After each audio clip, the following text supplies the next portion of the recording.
I want to share a story with you that's probably not just unique with me. If you've ever had a kid, you probably had a very similar experience. But last week, Aspen and I, we went to the doctor's office, and the doctor was doing the normal checkups, and then she said, it's going to be any day now. It could be at any time. Well, now that we've hit this 38 week, they said that the baby's done developing. It's just adding a little bit more weight, but it can be any day. And I felt a couple different emotions. We were excited, right? We've been waiting on this kid for 9 months. We were excited to finally meet her.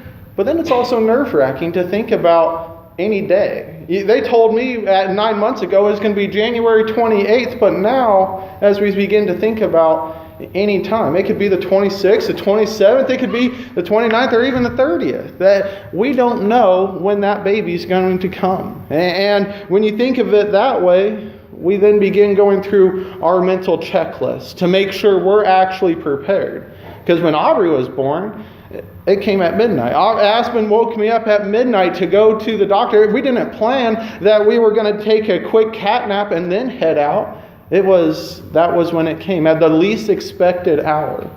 When I think about babies coming and being prepared, I think about the parables that we're going to go over this evening. There in Matthew chapter 25, what Jesus is going to begin to talk about is he tells the parables of the 10 virgins and the parable of the talents. And really what Jesus is striving at and stressing in these points is you don't know the day nor the hour. We have to be prepared for the coming of Christ, the second coming, because it may be at any time.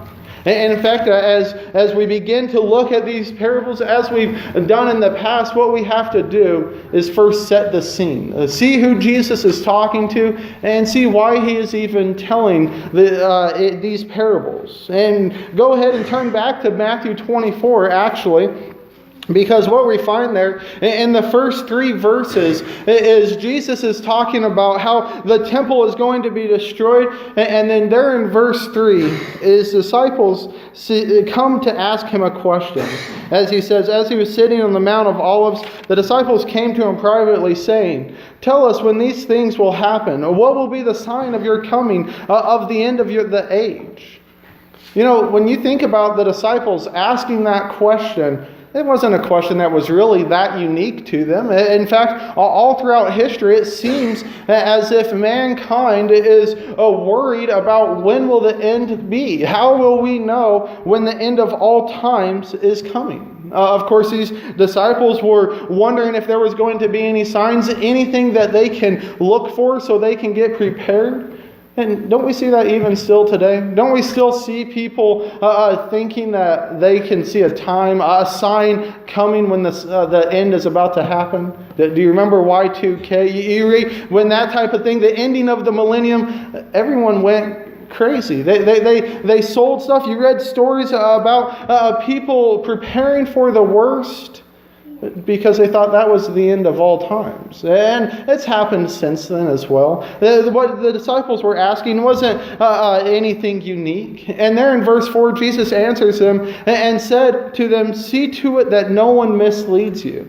You see, here we don't have time to go over all of chapter 24, but what Jesus is going to begin talking about, how there's going to be wars and rumors of wars, how there's going to be these things that happen, but that's not going to be the end. In fact, there in verse 13, he says it's the one who endures to the end. He's going to be saved.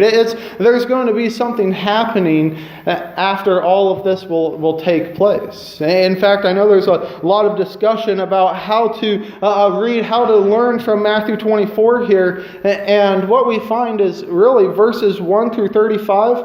Jesus is discussing the fall of Jerusalem, talking about AD 70 when the Romans will come in and destroy Jerusalem and the temple. And notice how up to there, he talks about how there's going to be signs of this coming, how there's going to be a time for them to flee to the mountains, a way to escape, But then once you get to 36 through the end of the chapter, Jesus then begins talking about the end of all times. We see that he says it's going to be like the days of Noah. There's not going to be any sign. There's not going to be any warning, but it's simply going to happen. Much like when the flood came on the earth, it judges all. It's not just going to be in a certain place. And then as Jesus is still answering these questions here, setting the scene for this parable, notice how he says there in verse 36, but of that day and hour, no one knows, even the angels of heaven, nor the Son of Man, but the Father alone.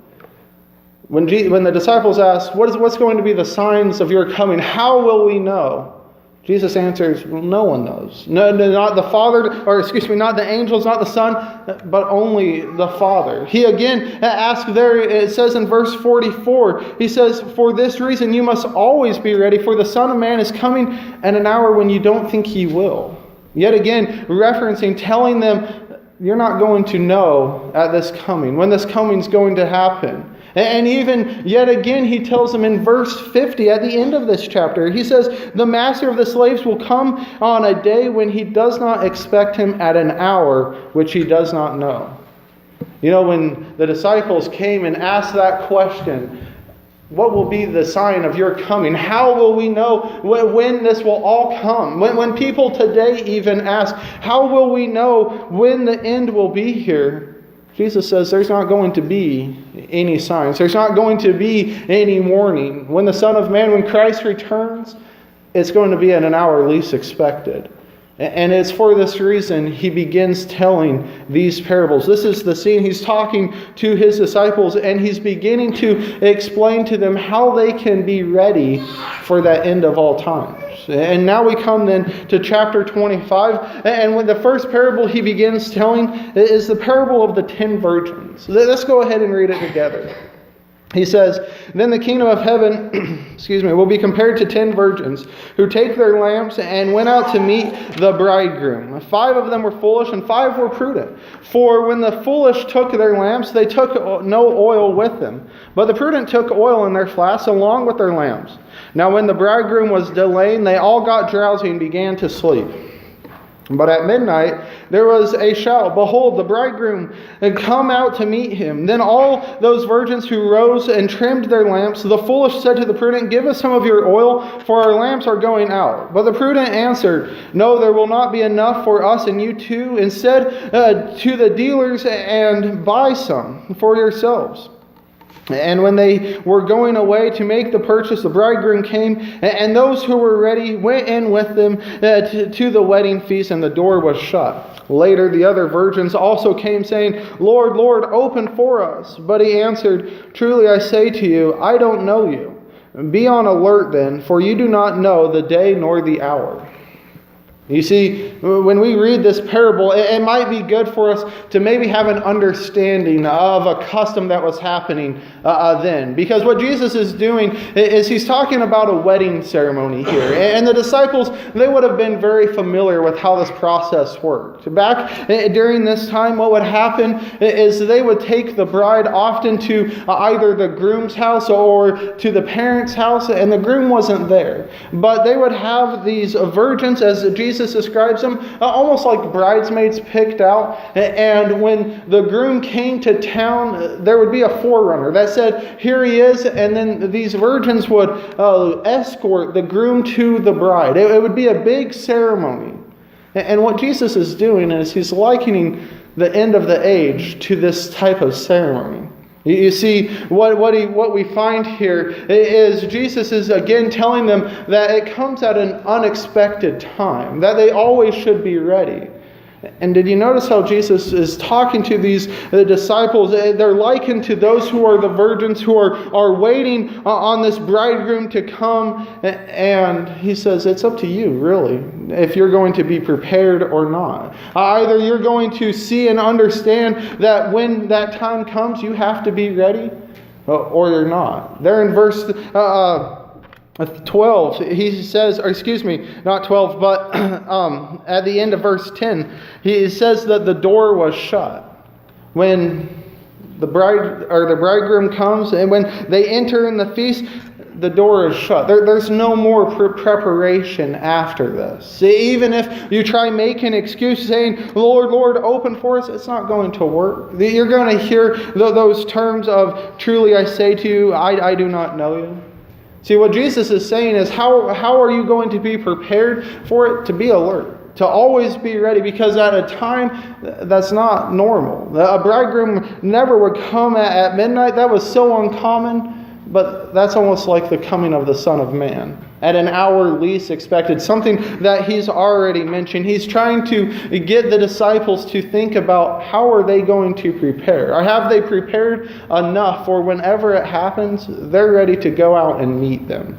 And then what Jesus does, as he then tells the second parable, he then tells the parable of the talents there in verse 14, where he says, "For it is just like a man about to go on a journey, who called his own slaves and entrusted his possessions to them. To one he gave 5 talents, and to another 2, and to another 1, each according to his own ability. And he went on his journey.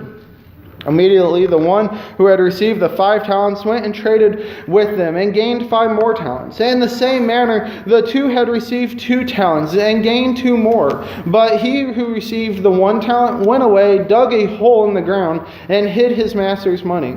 Now after a long time, the master of those slaves came and settled accounts with them. The one who had received the 5 talents came up and brought 5 more talents, saying, Master, you entrusted me with 5 talents to me. See, I have gained 5 more. His master said to him, Well done, good and faithful slave. You were faithful with a few things. I will put you in charge of many. Enter into the joy of your master. Also the one who had received the 2 talents came up and said, Master, you entrusted 2 talents to me. See, I have gained 2 more talents. His master said to him, Well done, good and faithful slave. You were faithful with a few things. I will put you in charge of many things. Enter into the joy of your master.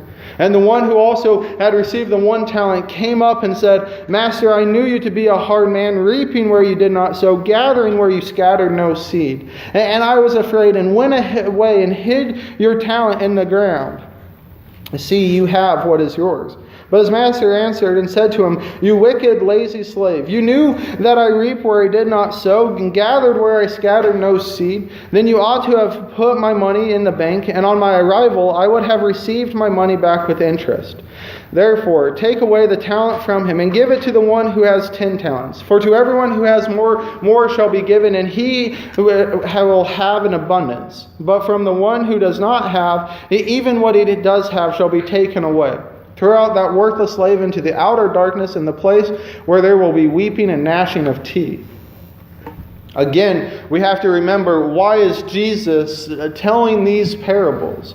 The disciples have already come to him and asked about those signs of the end, how they're going to know when the end will truly be there, and how can they prepare for it. And Jesus just gets done telling this parable of the 10 virgins, saying that it's up to you to decide if you're going to be wise or foolish. Are you going to be prepared? Are you going to be alert, ready at any time? Always be alert, because it's going to come at an unexpected hour. But then he tells this parable of the talents, again likening these servants to the disciples. This master that's going on a trip is likened to Christ. You know, something that we find with Christ is he never deceived his disciples. He didn't let them be aware that he was going to leave and he was going to return. That was something he always promised to them. But now what he's saying is there's a job that they're given. Each of them are going to be given a talent, but notice there how it was based on their own ability. There in verse 15, it's not as if it's a rank. It's not as if one is greater than the other. It's just based on what you can handle. And Jesus, what he's telling them to be, is these wise stewards of the things entrusted to them. How they're going to prepare, what they're going to do while they're waiting for him to return, is they should be workers. They should be those who are actually making every opportunity to do what God has told them to do. And there's coming a day, as he tells them, as he tells us even today, that the master is going to come and settle those accounts. There's going to be an accounting of what we have truly been able to do or not do. And notice there, when Jesus is telling this parable, it's only the workers who received the reward. Only those who were faithfully working from the time the master left, who was actually a wise, faithful steward of what was entrusted to them, they're the ones that were told, enter into the joy of your master. But then on the flip side of that coin, just like Jesus said with these foolish and wise version, the wise ones who were prepared beforehand, who didn't rely on someone else's readiness, the foolish ones, they weren't allowed to enter into that joyous ceremony. Again, he likens it to this one who only received one talent, who had the opportunity to work, who could have looked around even and saw the other servants working. But when the master came to settle those accounts, look at what that servant did. He first began with an excuse, trying to talk his way out of why he wasn't actually faithfully working. And what Jesus shows there is, it doesn't matter. God doesn't accept excuses. He's given you that talent based on your ability. He knew what you could handle or not handle. Excuses won't work. You have to be those who actually are working to the end. And really what it boils down to is, what answer are you going to be given? Are you able to hear, well done, good and faithful servant? Or will you be called a wicked, lazy slave? Will you be told that you're going to be tossed out into a place, as he says there in verse 30, a place of weeping and gnashing of teeth? Jesus is telling his disciples here. There's great application for us this evening, as we'll look at in a moment. But he's telling them, be prepared. Work with what you have been given and continue working until the master returns. Notice yet again that he doesn't say how long the master is going to go on his journey. He doesn't say that there's going to be an appointed time where you can maybe cram all of that work into a little bit. The only way to be truly found faithful is working until the master returns. But as we read these parables, we see that this is what it could mean for those disciples who were during that time. But we also see that there's some application even for us this evening. As we have already said many times, there's many people who ask, when will the end of times be? How can we know when the end is going to be there? Well, what can we do? And you know what we have to say is, we have to be prepared at any time. We can't take our time waiting for the next day to get prepared. It's a time for us to do it right now. You remember that song that we sing? It's song number 977 in our books. It says, why do you wait? That song says, why do you wait, O brother? Why do you tarry so long? Your Savior is waiting to give you a place in His sanctified throne.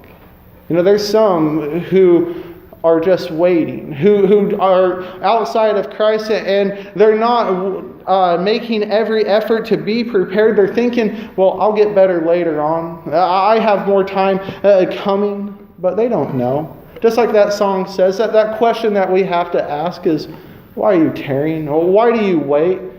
Jesus here, he tells his disciples, you don't know the day nor the hour. That he's going to come at the most unexpected time. You have to be prepared right now.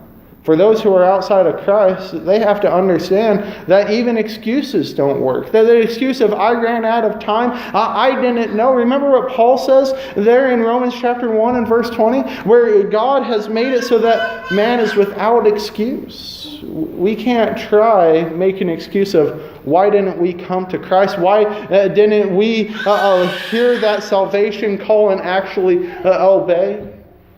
But it also goes further than just those who are outside of Christ. It also goes for even us who are Christian. Are we prepared right now to meet our Savior? Are we ready? If He was to return right now, would we be counted as a faithful servant? Would we be counted as one of those wise who prepared beforehand? You know, what we see sometimes in our life is, well, even though I'm living in sin now, I'll start Monday. I'll do it one more time, and then I'll begin living for God. I know what God says, and I've obeyed that gospel call, but next week I'll start really living for Him, doing what He says, and actually being able to listen and obey His word.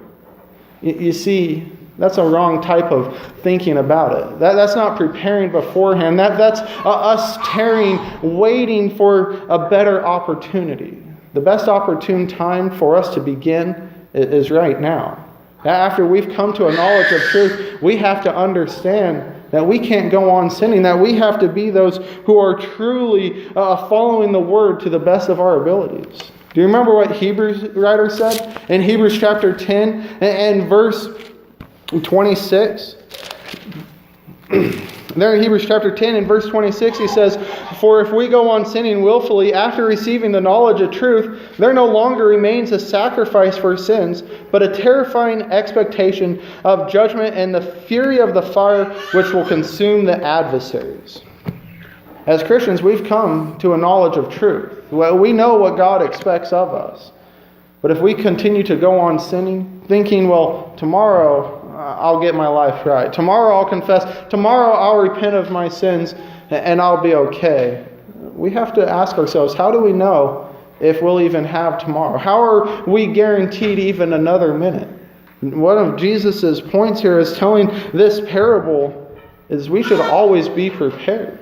In fact, Paul gives us a great way as he's writing the Romans, there in Romans chapter 12 and verse 1, where he says, "Therefore I urge you, brethren, by the mercies of God, to present your bodies as a living and holy sacrifice acceptable to God, which is your spiritual service of worship."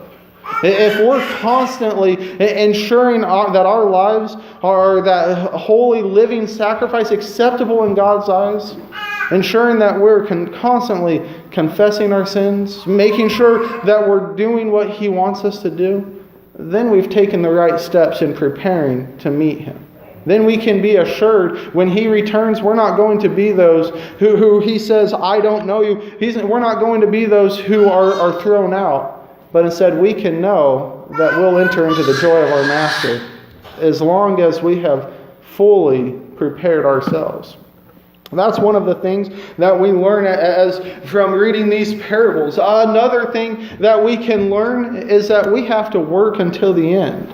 You know, when you read the parable of the talents, what you find is that there's a couple different ways to figure out what a talent is. Of course, some will say that it's our skill sets. It's what God has given us, the ability to talk to others, to teach. That's one way to look at it. I think maybe a better way to look at it is also the opportunities that we've been afforded to tell others. It's the opportunities we have to teach others. But really, when you look at those two ways that you can describe what a talent is, they run hand in hand. The more skills that we have, the better that we can learn to talk about God, the more opportunity we have to convince others that we're around.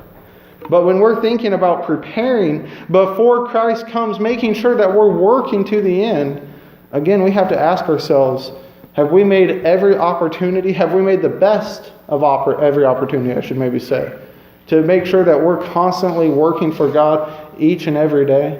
Are we ensuring that we're going out and telling everyone we can about the gospel? You know, yet again, what we could do is we could go to what Paul would say into the Corinthians this time. In 1 Corinthians chapter 9, starting there in verse 19, he says how we might be able to be always prepared and always be working for Him. Where he says, "For though I am a free man from all men, I have made myself a slave to all, so that I might win more. To the Jews I became as a Jew, so that I might win the Jews. To those who are under the law, as under the law, though not myself being under the law, so that I might win those who are under the law. To those who are without the law, as without the law, though not being without the law of God, but under the law of Christ, so that I might win those who are without the law. To the weak I became weak, that I might win all men, so that I might by all means save some. I do all things for the sake of the gospel, so that I may become a fellow partaker of it." When we think about making the best of every opportunity, when we think about truly working for God every single day, have we taken on this attitude of Paul? Where we're able to maybe raise ourselves up to someone else's level to be able to talk to them? Or have we lowered ourselves, humbled ourselves to those people so that they also might be able to hear the gospel? It should impress upon us what Paul says where he says, I do all things so that by all means save some. When we think about working for God, have we made every opportunity, have we made the best of every opportunity we can to truly be spreading the gospel? Have we been ensuring that we know that God sees what we're doing? Sometimes it's hard for us as we might be working on our own. We might never even get the recognition that we think we should deserve because we're working for God and no one else sees. But the thing is God sees. God knows if we're trying or not trying. God knows if how we're handling those things entrusted to us. And something that we have to remember is that every opportunity given to us is based on our ability. Just as Jesus says here in this parable, we're not given something that we can't handle. And that means when God is going to come back and we're going to give an accounting for what we have done, we can't make excuses. We can't say, well, we were going to go and do this later on, or I was just waiting for a better opportunity, just much like the same excuses that we could look at being prepared. The excuses don't work with God. God knows what we can handle. God knows what we can't. And He expects us to be working until He returns. As we read these parables this evening, there's some things that we can truly learn and apply to our lives. But one of the biggest things that we have to take away is that we don't know the day nor the hour when Christ is going to return. We don't know when He is going to come back and call His own to Him. But what we can know is if we're going to be among those whom He calls. Have we made those preparations that we need, either by putting Christ on in baptism, or have we made sure that we're not the ones who are still stuck in sin, waiting for a better opportunity to get out? Are we going to be those who are found faithful as being those who have worked every single day? That's a question that we have to ask ourselves. We don't know when Christ is coming, but we can know if He comes back right now, how we're going to do. It's a time for us to look inward and see if we are truly being found as those faithful servants or not. In a moment, we'll have a song of invitation, and it's a time for those who have maybe looked in and see that they're no longer in the right standing with God, or they're needing prayers of encouragement. If you have a need, whatever it may be, why don't you come forward as we stand and sing?